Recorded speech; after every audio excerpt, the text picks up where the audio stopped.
Capital Santé, 2 minutes pour comprendre. Les farines, comment les choisir? Je vous pose la question. Alors, comment choisir sa farine? Sur les paquets de farine, il y a un indice de raffinage. Le raffinage, c'est la transformation, on retire... C'est le fameux T, c'est ça? Exactement. Alors, l'indice de raffinage, c'est le T. Alors, tout simplement, plus le T est bas, plus la farine est raffinée. Dans le commerce, on trouve souvent des farines T45, T55, c'est beaucoup trop raffiné.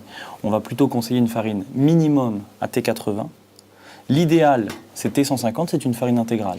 Plus la farine est raffinée et plus en fait c'est de l'amidon, c'est ça? C'est ça. Plus elle est raffinée, plus elle se comporte comme du sucre, puisqu'il ne restera que l'amidon.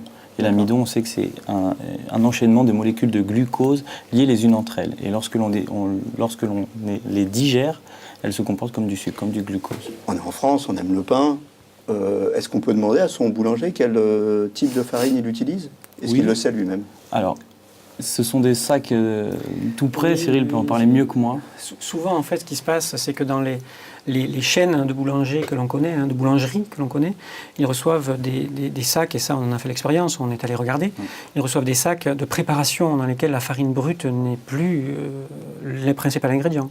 Il y a de la farine toujours très raffinée, associée, souvent enrichie en gluten, on met quelques antioxydants, on met des lécithines, donc souvent, ce sont des produits... Déjà, la farine est transformée, c'est un produit transformé.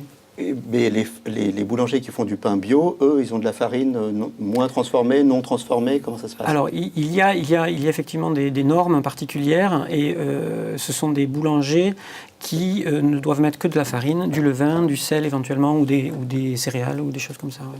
Donc, en clair, pour votre farine, pour les petits gâteaux, vous achetez de la farine en contrôlant le T sur la boîte, un T très élevé, et pour le pain, vous allez acheter du pain bio. Voilà, d'ici là, portez-vous bien.